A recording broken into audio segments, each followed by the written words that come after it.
রাষ্ট্র কাঠামো মেরামতের ৩১ দফায় বিএনপির সমাবেশ অনুষ্ঠিত। রিপোর্ট করেছেন নিজস্ব প্রতিনিধি হারুনুর রশিদ তুষার।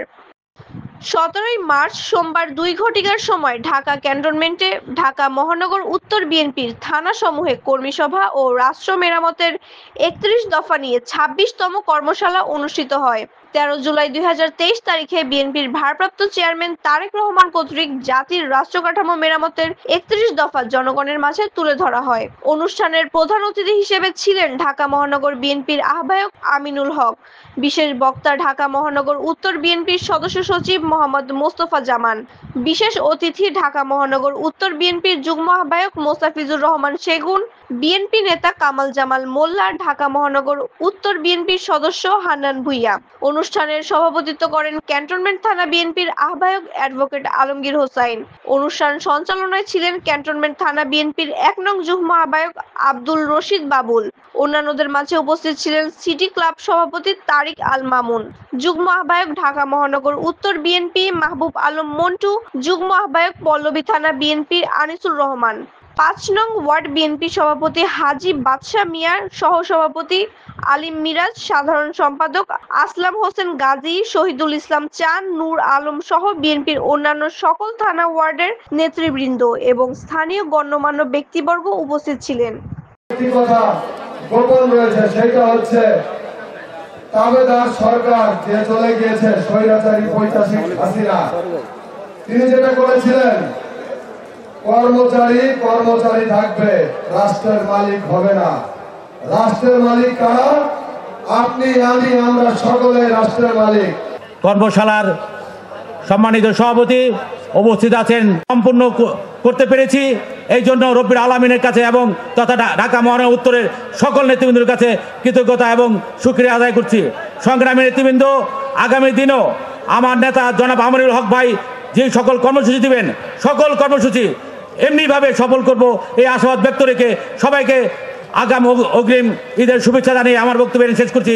আল্লাহ হাফেজ, বাংলাদেশ জিন্দাবাদ। তারা কিন্তু শুরুতেই কিন্তু তারা চাঁদাবাজি শুরু করে দিয়েছে। প্রিয় ভাইরা, আপনারা জানেন বর্তমান সরকারের আইন শৃঙ্খলা যে খারাপ পরিস্থিতি আছে, এই খারাপের পিছনে কারা দায়?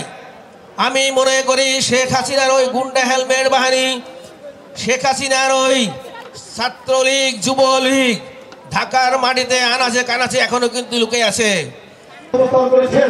এটা অত্যন্ত স্মরণীয় হয়ে থাকবে এই ছাব্বিশটি থানার কর্মশালা থেকে জাতি না হলে সেই জাতি কখনই উন্নত শিখরে দাঁড়াতে পারে না।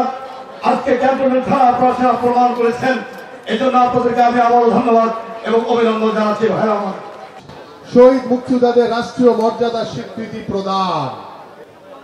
আমরা গত 17 বছরে দেখেছি আকামের মন্ত্রী মোজাম্মেল, সে নিজেও ভুয়া মুক্তিযোদ্ধা, সে 25,000-এর উপরে ভুয়া মুক্তিযুদ্ধ সনদ সে বিক্রি করেছে।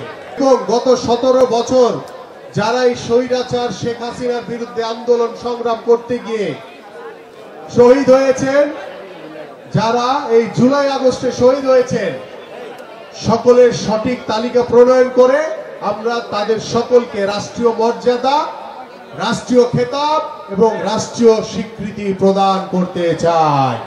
শিক্ষিত যুব সমাজকে কর্মসংস্থানের ব্যবস্থা না করা পর্যন্ত বছরব্যাপী বেকার ভাতা প্রদান করা হবে। সরকার বাংলাদেশের শিক্ষা ব্যবস্থাকে ধ্বংস করে ফেলেছে, বাংলাদেশের ইতিহাসকে বিকৃত করে আমাদের সন্তানদেরকে ভুল ইতিহাস পড়িয়েছে। আমরা সেই বিকৃত ইতিহাসকে অপসারণ করে বাংলাদেশের সঠিক ইতিহাস আমাদের সন্তানদেরকে পড়াতে চাই। আমাদের কৃষকরা কখনোই ন্যায্য মূল্য পায়নি। আমরা সরকারিভাবে আমাদের সেই কৃষকদের ন্যায্য মূল্য নিশ্চিত করতে চাই।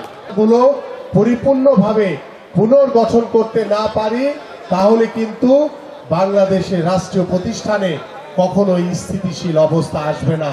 এই জন্যই আমাদের এই রাষ্ট্র কাঠামো মেরামতের জন্য ৩১ দফা অতীব জরুরি এবং ৩১ দফা বাস্তবায়নের মাধ্যমে আমরা বাংলাদেশে একটি সুন্দর সমাজ গড়তে পারবো, একটি শান্তিপূর্ণ বাংলাদেশ গড়তে পারবো একটি সমৃদ্ধশালী বাংলাদেশ গড়তে পারবো এবং বিএনপির ভারপ্রাপ্ত চেয়ারম্যান জনাব তারেক রহমানের যে স্বপ্ন, যে লক্ষ্য রয়েছে, যে নির্দেশনা রয়েছে একটি মানবিক বাংলাদেশ গড়ার, সেই মানবিক বাংলাদেশ আমরা গড়তে পারবো প্রিয় নেতৃবৃন্দ।